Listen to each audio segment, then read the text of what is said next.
रूस ने एक बार फिर से यूक्रेन पर ड्रोन से हमला कर दिया है। इसका दावा खुद यूक्रेन के राष्ट्रपति वोलोदिमीर ज़ेलेंस्की ने किया है। उन्होंने ये भी कहा है कि रूस ने रात भर में करीब 200 से ज्यादा ड्रोन यूक्रेन पर दागे हैं।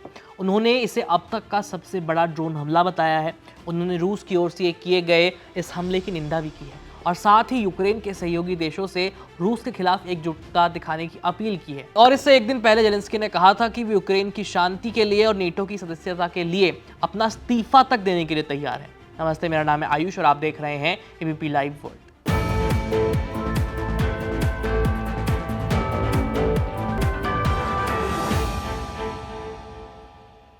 CNN की रिपोर्ट के मुताबिक ज़ेलेंस्की ने रविवार को यूक्रेन की नेटो सदस्यता के बदले इस्तीफा देने की पेशकश की।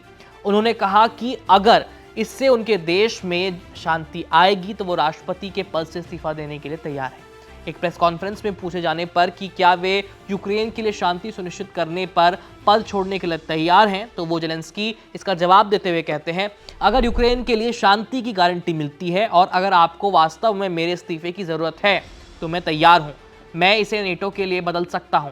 उन्होंने कीव में प्रेस कॉन्फ्रेंस में कहा कि ट्रंप हमेशा के लिए नहीं है, लेकिन रूस का खतरा यूक्रेन के लिए हमेशा रहेगा। हमें इस बात से फर्क नहीं पड़ता कि पुतिन हम पर तब तक हमला नहीं करेंगे जब तक ट्रंप सत्ता में है। हमें शांति और ऐसी गारंटी चाहिए जो ट्रंप और पुतिन के जाने के बाद भी बनी रहे। इसके बाद 23 और 24 फरवरी की दरमियानी रात रूस ने यूक्रेन पर हमला कर दिया।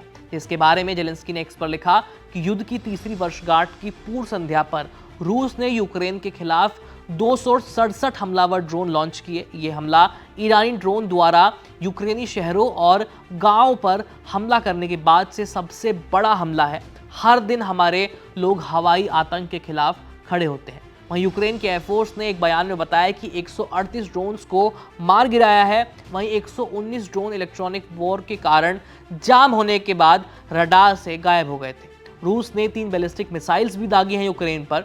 इसकी वजह से यूक्रेन को 5 जगहों पर नुकसान उठाना पड़ा है, ऐसी खबर सामने आई है। गौरतलब है कि इन हमलों के पीछे रूस का मकसद यूक्रेन की हवाई सुरक्षा को कमजोर करना है। इसलिए बीते काफी महीनों से रात भर ड्रोन से हमले किए जा रहे हैं। ज़ेलेंस्की ने कहा कि पिछले हफ्ते रूस ने यूक्रेन पर कुल मिलाकर 1150 हमलावर ड्रोन से हमला किया और 1400 से ज्यादा गाइडेड हवाई बम और अलग अलग तरह की 35 मिसाइलें दागी हैं।